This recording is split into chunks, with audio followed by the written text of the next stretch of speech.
rights and free press organization came out with a statement about this case. And I want to read it because they say it much better than I do, but that's why we're here. The indictment of Mr. Assange threatens press freedom because much of the conduct described in the indictment is conduct that journalists engage in routinely, and that they must engage in order to do the work the public needs them to do. Journalists and major news publications regularly speak with sources, ask for clarification or more documentation, and receive and publish documents the government considers secret. In our view, such a precedent in this case could effectively criminalize these common journalistic practices. So we're in a pretty heavy situation here. We stand to lose our right to know the truth, especially about some of the most important things to know the truth about, war crimes, and that's what this is about. So I would like to not take up too much more time because I would much rather hear.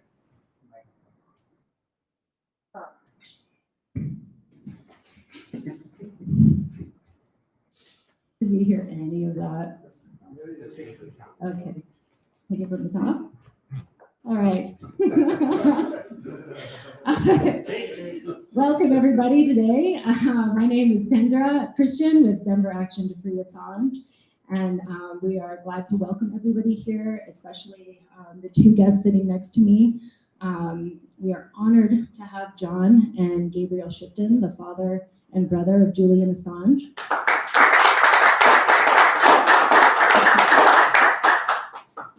We are welcoming them in Denver, and this is their 11th stop on their tour in the US, the Home Run for Julian tour.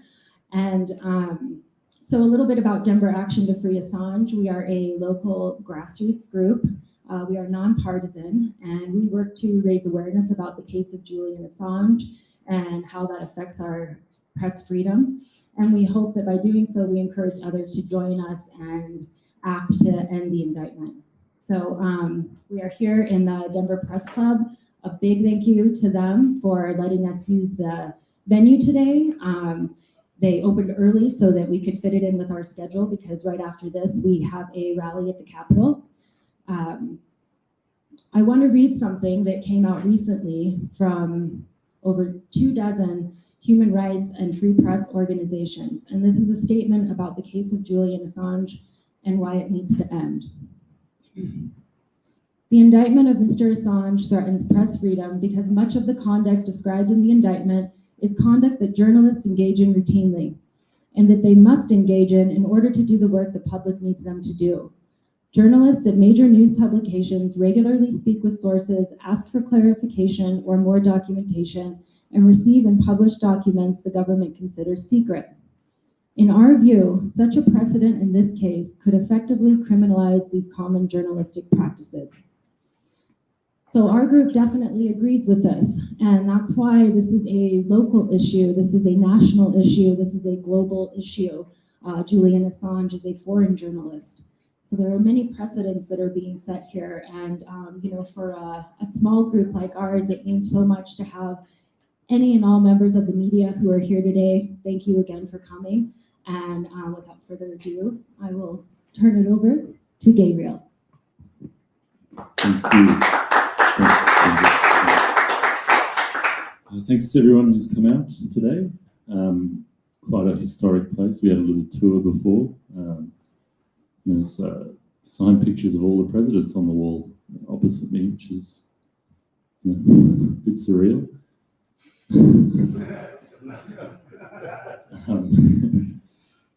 And hello to everyone at home on the stream as well. Thanks for joining in. So I'll just, I usually start with an update on where Julian's case is at. Beginning of January, he won his case in the UK. The UK judge found that an extradition to the US would be tantamount to a sentence to death. That the conditions here were so oppressive that that there was a high likelihood that Julian would commit suicide.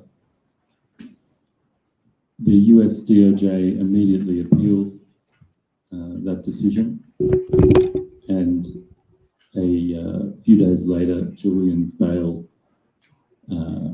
application was rejected. So he was sent back to Belmarsh Prison, which is a maximum security prison on the outskirts of London, where he has been he's in his third year of imprisonment there, but it's been 6 months since he's won his extradition case. So that's 6 months where he's been, in this kind of limbo, waiting to hear whether an appeal will happen or not.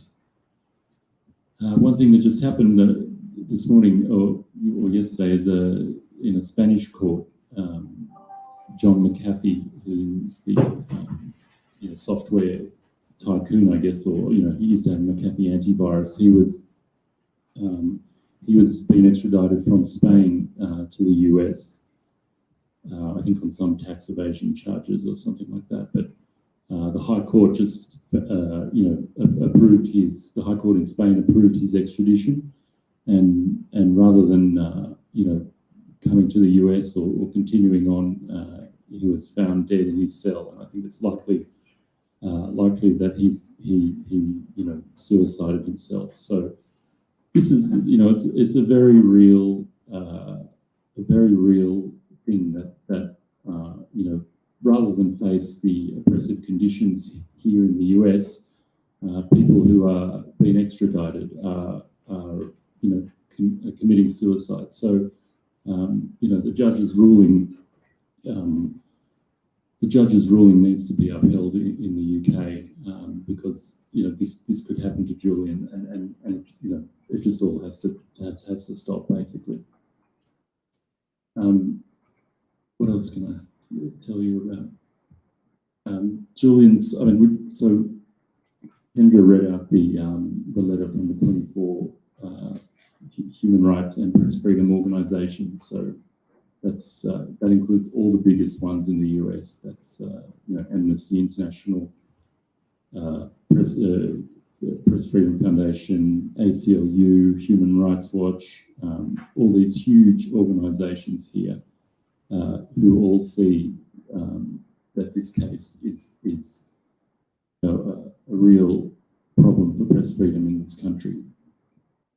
And also another point is that executive editors of Washington Post, New York Times have both expressed their concern about the press freedom implications of this case, and the use of the Espionage Act against the publisher, which is the first time. It's never been used in this way before.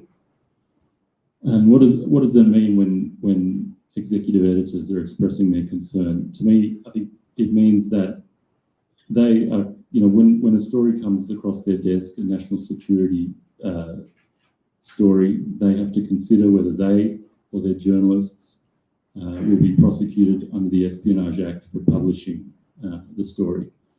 So this prosecution is already having a silencing effect on national security journalism.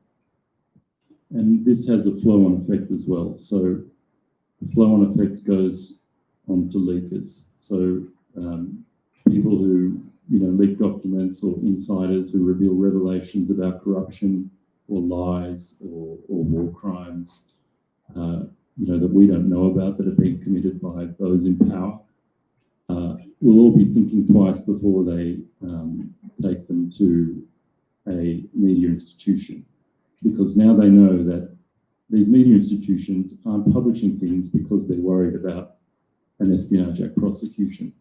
So there's this sort of double silencing effect that this is having.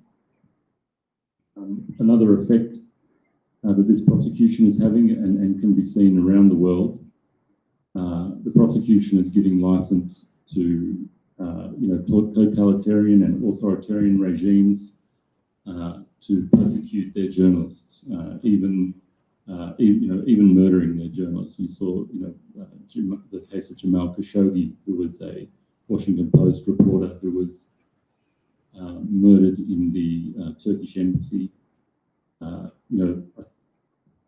It's very similar to Julian's case in that, the government was able to pursue him and just, do whatever they liked to him, carte blanche. and there's sort of no repercussions. So we're seeing that in Julian's case as well. Also, we see foreign leaders of these sort of authoritarian states, when questioned about their track record on press freedoms, they bring up Julian's case. One example is Aliyev, the Azerbaijani leader, when confronted about his treatment of journalists. I mean, he's got this shocking record, imprisons, tortures journalists. Press freedoms in his country are, they're non-existent. But when he was confronted by a BBC interviewer, he was able to say, well, who are you to lecture me? Look what you're doing to Julian Assange. Just outside of London, you're holding, a publisher who's broken thousands of stories, won awards all over the world. Who are you to lecture me on press freedoms?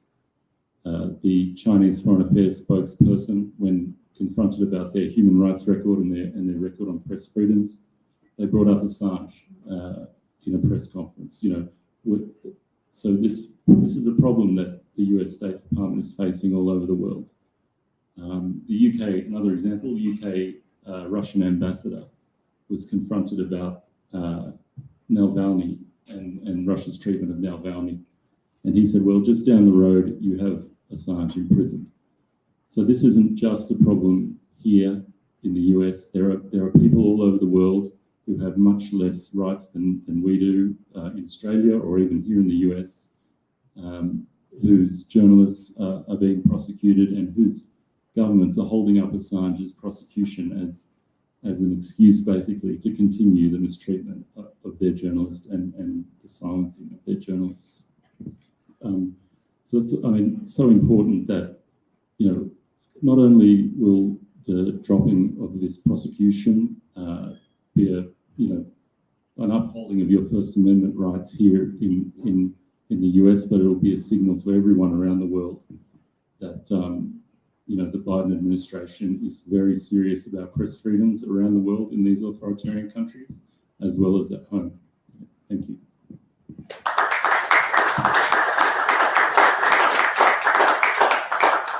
Thank you so much, Gabriel, and I will turn it over to John. Thank you. Good afternoon, ladies and gentlemen. Thank you for coming. It's most thoughtful and kind. Just a couple of things. First of all, some newsworthy items other than John McAfee's suicide in a Spanish jail and threat of extradition, an IT technician. And similarly, Meng Wanzhou, the Huawei CEO, is under threat of extradition to the United States. Mike Lynch is another IT expert in the United Kingdom, is under threat of extradition to the United States. Ola Bini, another IT technician or genius, if you like, is under threat of extradition to the United States. The judicial harvesting of talent around the world and the threat to anybody who places themselves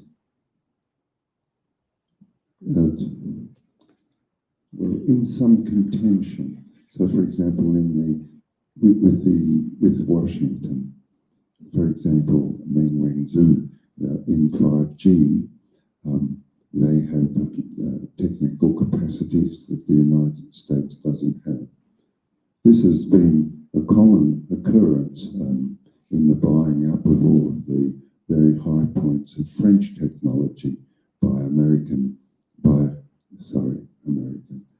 it's a big place, by the United States, and stripping out the intellectual product.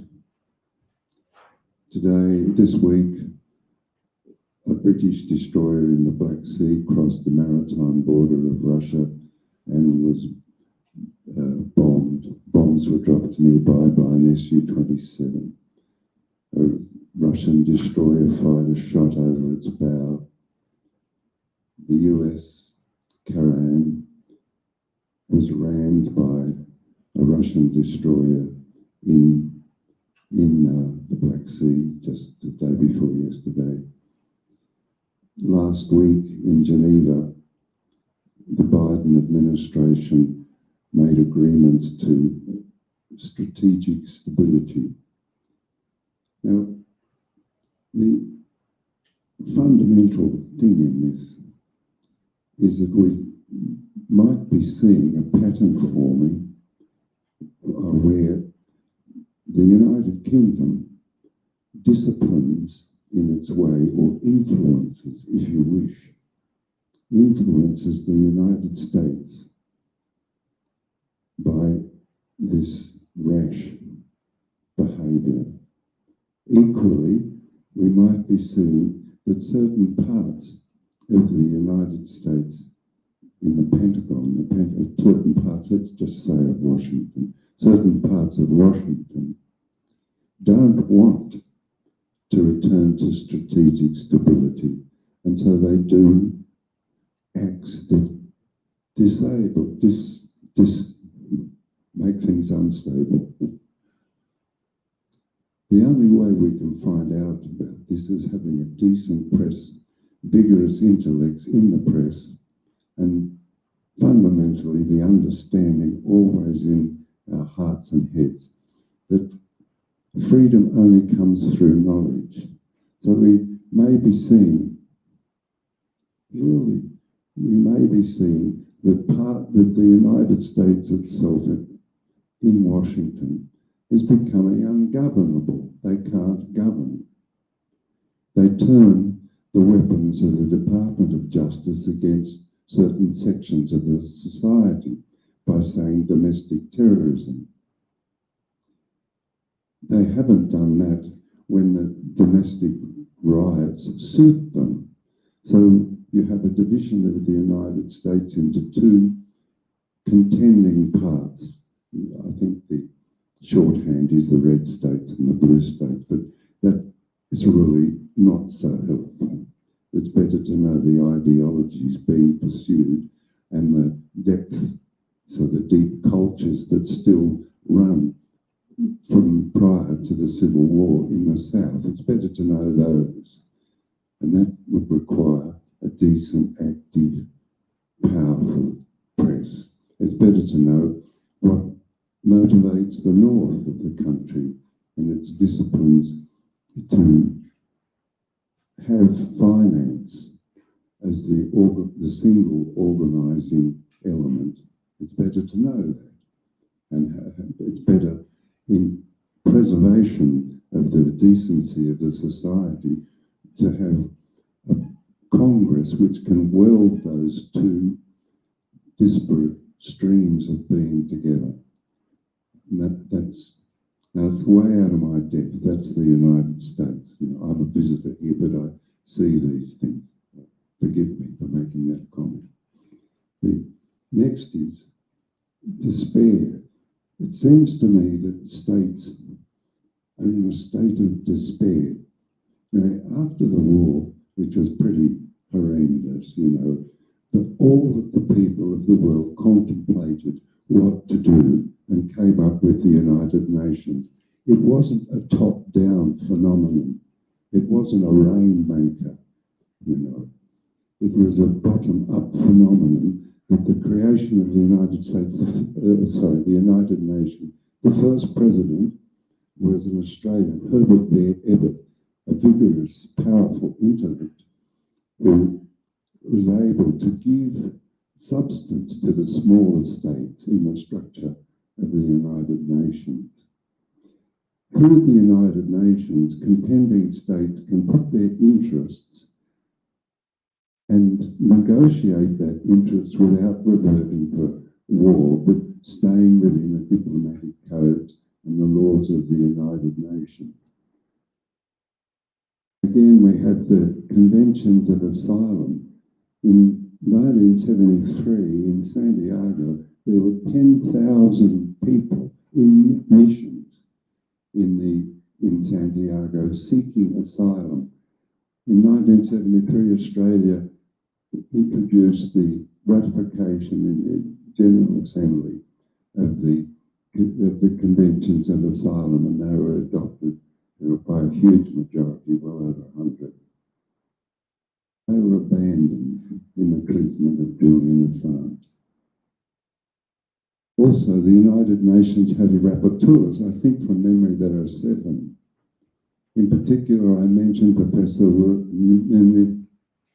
Niels Melzer of Glasgow University, the United Nations rapporteur on torture, made a report 36 pages long with the assistance of 2 specialists in torture on Julian in Belmarsh prison, and came to the firm conclusion that Julian was a victim of psychological torture over a number of years, consisting of robbing, smearing, failure of due process, procedure irregularities, and conspiracy between states, that is Sweden, the Swedish prosecuting authority, and the Crown Prosecuting Service. That's an element of despair. When you can't negotiate something and you get the hammer out and bash your neighbour's foot or something, it's despair. There's no other way. So you despair and turn to violence and harden the heart and then collapse into guilt after, or you become inured to guilt. And as a consequence, a hardened psyche can no longer relate to the events of your community. So you watch a bit too much TV, have a couple of extra beers, and get overweight and become gross because it have to get some satisfaction here. These psychological formations are really well known. The sociological formations are really well known. For example, because we like individualism in the United States and my country, Australia, and elsewhere, we say that phenomenon emerges from the individual. So in Australia, we say he's effing nuts. In the United States, I would say, mad as a hatter or whatever. This is a failure of understanding that the phenomenon is sociological and it exists in a class. Mr. Rumsfeld is a cruel, vicious, scheming man, not because he's cruel, vicious and scheming, because he wouldn't be in the circumstance that he is if he wasn't. The organism doesn't accept anybody other than that. The Pentagon is a living organism, and so is the Congress. And it sifts and trains those that are in there. People like me, we wouldn't get a job, they'd have me sweeping the floor. My brother might get work there, he can be cruel.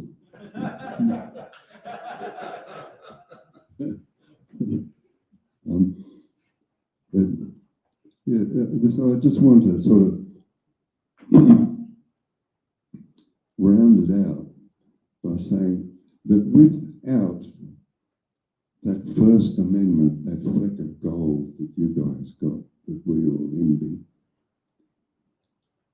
without that, you're gone. Because those circumstances that I described, where organisms, that is the Pentagon and its associated bodies, create the circumstances for their thriving, that is building guns and shooting people, but it can never be examined. So what can only happen is that, and this is a terrible thing, flux of life will not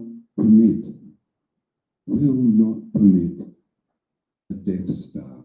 The flux of life itself will overrule, in one way or the other, the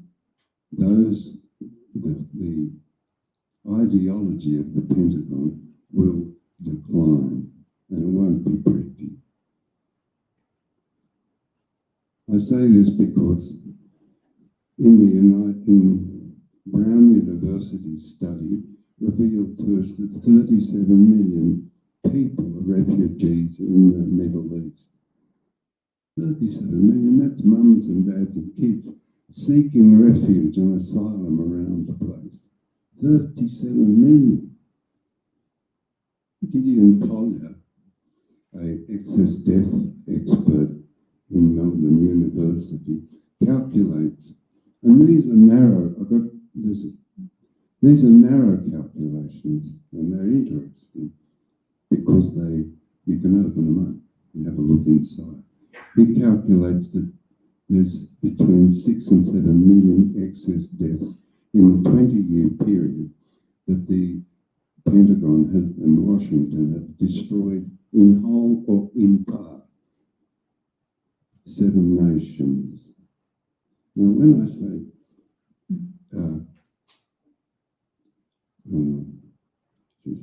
the great Oliver Stone, the other day I listened to his address to the Writers Guild, where he said it had over 30 years, 11 nations have been destroyed, and it's cost $14 trillion. So when you look at the excess deaths that is a result of that activity of the Pentagon, you can look to the other side. What has happened where they took the money from in order to do that? OxyContin, homelessness, declining longevity of people in the United States, particularly in the southern states. That's the other thing. You can open them up and have a look. And with a decent, vigorous press and a powerful intellect and an understanding, the growth in the community grows, it just grows up because the flow of information is there. That can be righted, and we can understand that we can build another institution to defend us. And it doesn't have to be an outlandish, domineering 800 bases around the world, spending all of the excess money of the people of the United States on its latest fantasy. It doesn't have to be that. And that can be accommodated and done by that beautiful thing, the First Amendment. Thanks, I'm sorry I went on a bit.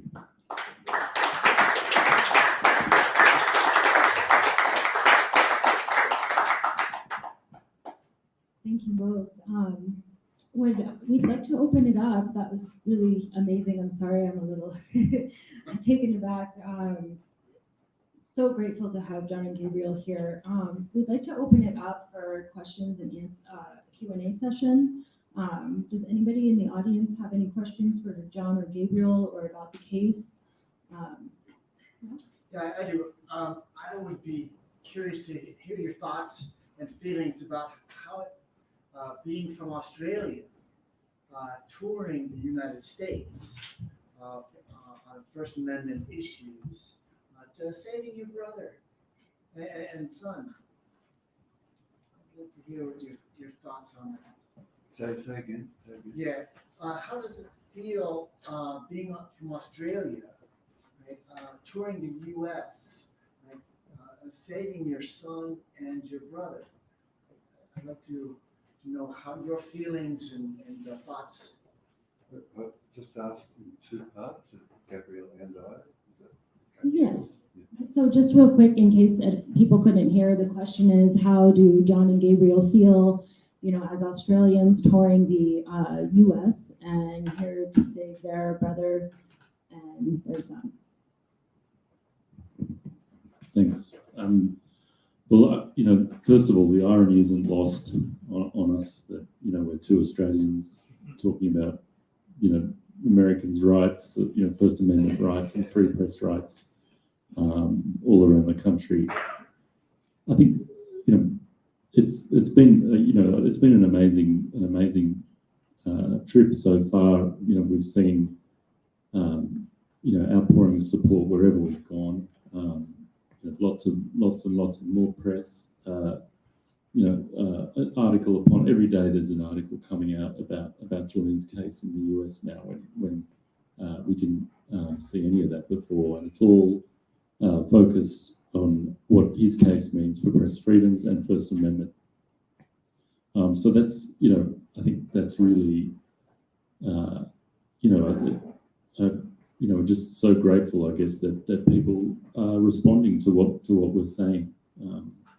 Another part of it is that there's a Chinese dissident artist, Ai Weiwei, who's a good friend of Julian's, and outside the court outside the Old Bailey, Ai Weiwei said, it's the fight that gives the meaning. And so what that means is that all of Julian's work, it's this process now that really gives it meaning. That this fight that Julian's taking on in the courts and everything that is happening to him just shows what his work actually means and the implication it has around the world to structural power and those people who want to keep things from us. Over to John. Thank you. This is another irony. I feel rude because I'm a guest and I'm hosted really well. People treat me well. Give me their houses to live in and have dinner with me and Gabriel. So I feel a bit sort of churlish, really. But you crack on. The other part of the question is a bit harder to answer because it concerns feelings, and feelings sort of wander around the place. Your feelings, all over the place, and I don't much like talking about what I feel. I just move right along, and I don't use hope as a tool. I just tackle what comes before me in the best of my capacity at the moment that it comes before me. The rest of it is quite beautiful, really. Looking at your faces, and it's who could complain? You couldn't. So I do feel a little churlish because I'm hosted impeccably, but we crack on.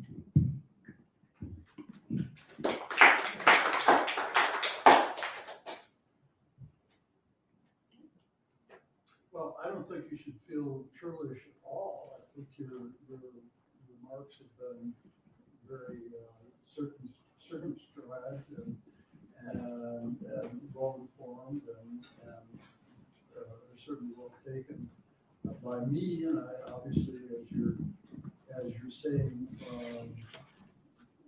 reading people's expressions I think by the group generally. So I have to stand up. My goodness. Sorry. So no, I don't think you should feel that way at all. And very, very delightful to hear you. We are people here in this country who admire Julian Assange enormously. He would be the sort of person who, in classical culture, would be really what would be called a hero, not in the sort of Rice Krispies, whatever cereal sense, but in the sense of semi-divinity, really, someone who has shown extraordinary moral capacity, just really beyond anything imaginable for a young man, really of his age. The sacrifice that he's made, which will remain, and I hope there'll still be a history after this. I don't know, but there's no reason to suppose there will be.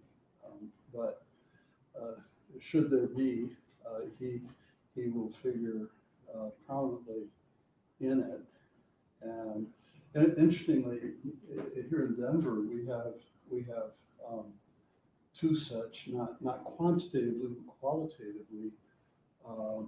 One hasn't been going at it as long and has not sacrificed as much, sacrificed quite a bit, is Andy No, who's had his brains bashed in, and is, I don't think he's out of his 20s, is he? For his exercise of freedom of speech.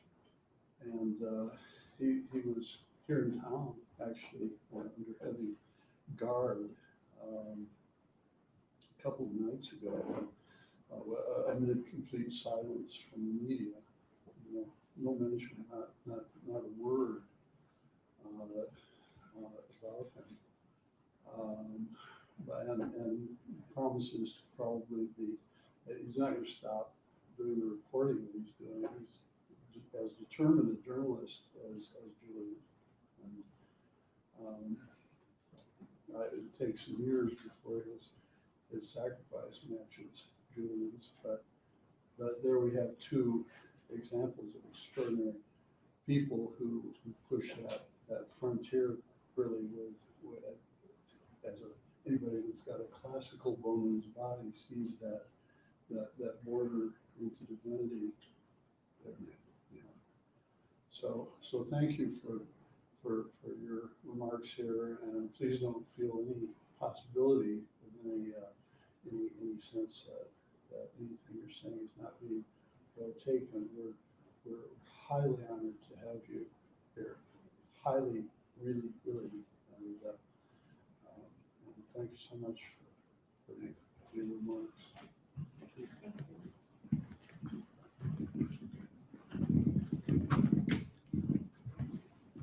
Okay, do we have any other questions or yes? Mm-hmm.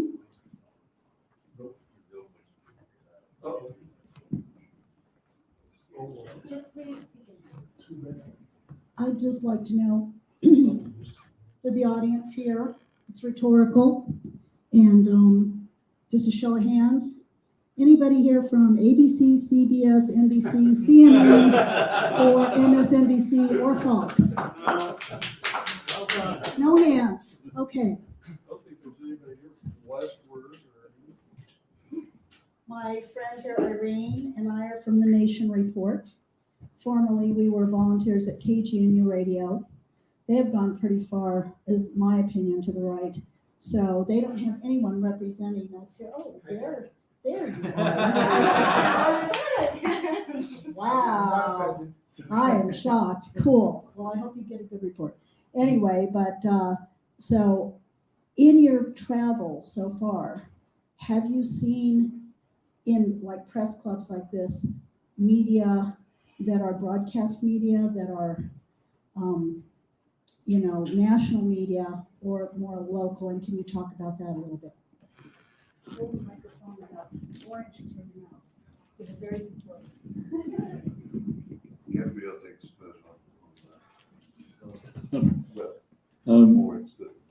Yeah, so I think it's interesting that we've seen people from sort of more libertarian right as well as the left. So we were, it's very interesting phenomena that we can do. Amy Goodman on Democracy Now! Is very supportive and will have us on her show, and then a few days later, Tucker Carlson, who is very supportive, will have us on his show. So there is some unity on the First Amendment implications of this prosecution and the freedom of press. The damage to the press that this is doing, and it's from those two areas. And the center, is we're slowly getting a few from the center, but that's where all the work has to be done, I think. And the pressure from those two areas on the center is really that's what's so impressive, I guess, is the left and the libertarian right who are coming together, and they can pressure the center to do more reporting and more media. That's our sort of, would be like a strategy, I guess. Yeah. I got it. I just add only and make firmer that the concern of the First Amendment and our being here seems to overarch the ideological differences that Amy Goodman has and Carl Tucker had. Tucker Carlson. So it overarches, and that is a sign of health, I reckon.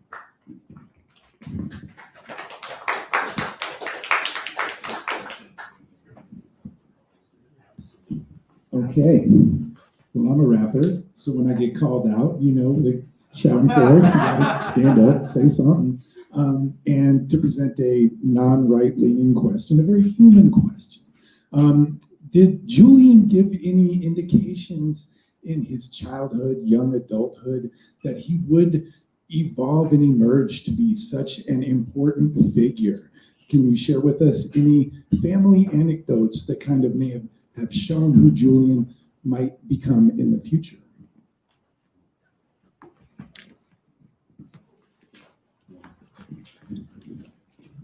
Well, this is, I can only make this amusing. I can't answer it seriously, but I could never win an argument. There you go.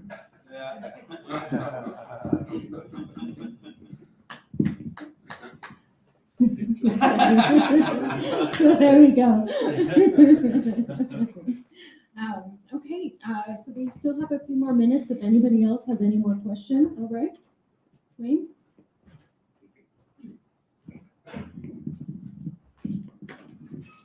I just wondering when you last visited with him and how he's doing. I saw Julian when I was in the UK in October last year, so October 2020. I think over the years, it's sort of, what's been happening to him is, he's very resilient. He's a very strong person, but this pressure that's been put on him is crushing. And I wouldn't say that to him, but when you see him, you can tell there's a difference, in his manner and the way he speaks. But he's holding out, and I think, when I saw him in October, he didn't have a visit for 8 months. The prison locked down for 8 months because of COVID. And then he had his first, some good news is he had his first visit with his family again just a few days ago.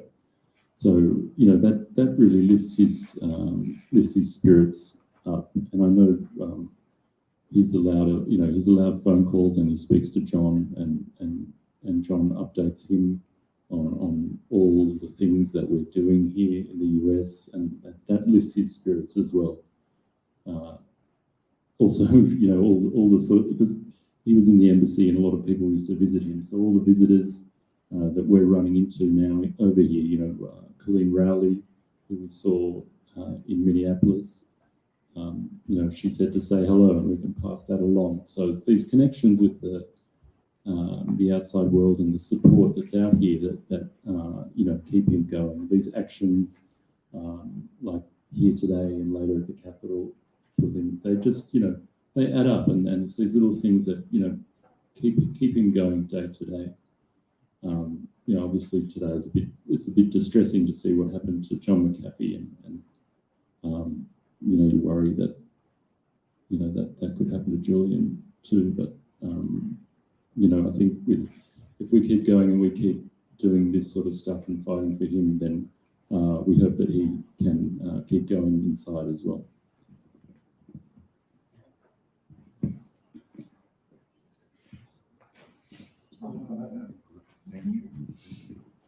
All right, Irene?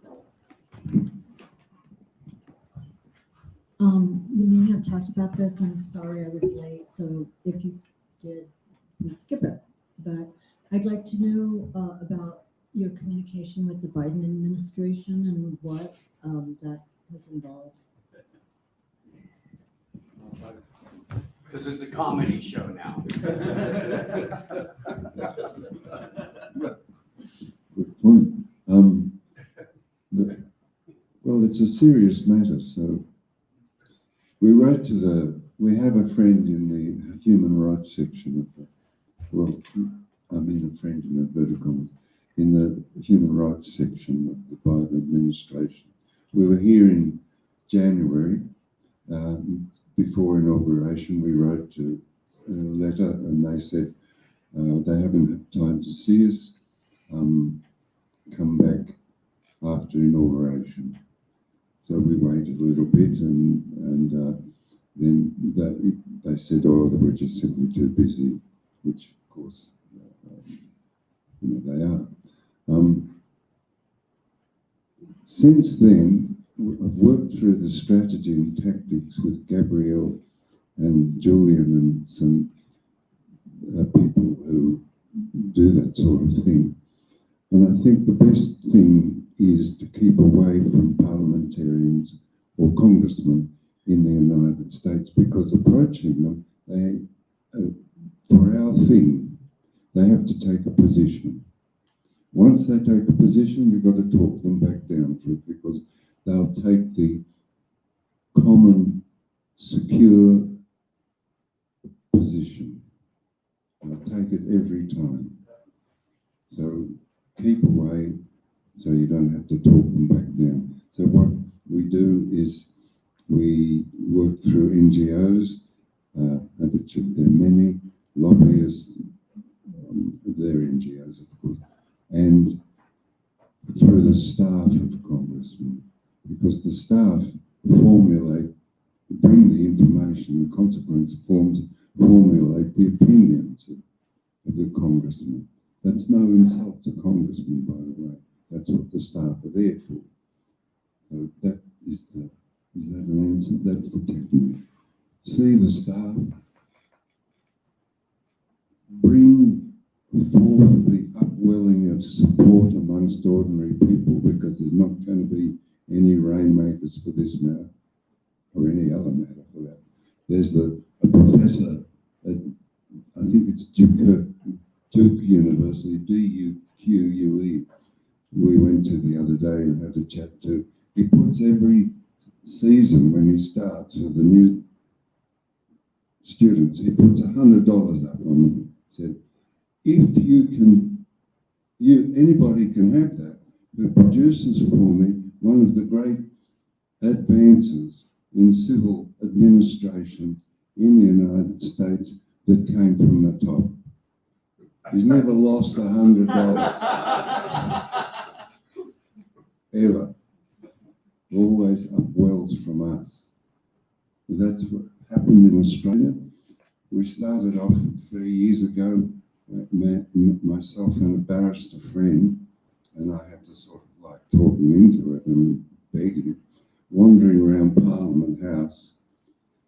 We were able to speak to 2 people. Now, there's 227 members of the Australian Parliament. Now, about 13 to 15% are actual group members of the Assange group, which is a parliamentary body, and there are several hangers-on. The Deputy Prime Minister of Australia is one of the group.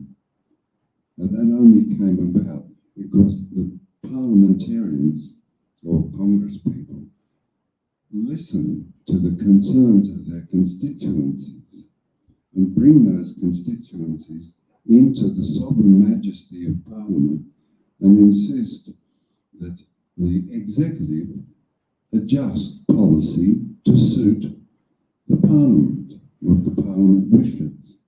Of course, every institution of state envies the sovereign majesty of Parliament, so they grab it in this way and that way and have national security. This leads to another point. If you So that's that, okay? Is that clear and a comprehensive and sensible paragraph? It leads to another point, is with WikiLeaks and Chelsea Manning's alleged releases, revelations, and several others, their names I can't bring to mind straight away. With that, any person with a computer can go online and become as informed as the staffers that advise the congressman. You can be informed. Us. That's an impossible circumstance 10 years ago. You would have had to join an institution and learn to sneeze as you worked your way through book dust. You see, you used to see the scholars in the libraries with their handkerchiefs, because they just, but now you can become as informed, and we can gather in groups and present irrefutable, logical arguments to our Congress people or other sections of society that administer our resources for us. Easy peasy. It's a great thing. PubMed, if you want to look at COVID, and or PubMed also on vaccines. If you want to know, it's there. You can become as informed as a medical administrator. Just one thing. Of course, I mean, I'm making it sound easy. I'm describing a phenomenon. It's there. But of course, it takes a bit of work and you have to sit up late and so on.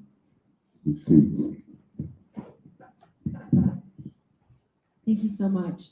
So I know we might have a couple more questions, but it is time for us to end this part of our day with the Shiptons, because we have to get them over to the Capitol for a rally to do exactly what John was talking about. We're gathering with people to make some noise for our free press. And we hope to see everybody there. We hope to get some coverage. We really hope that everybody learned a lot. Too much hope there, but we know that everybody learned a lot today, and thank you for joining us, and we look forward to the connections made.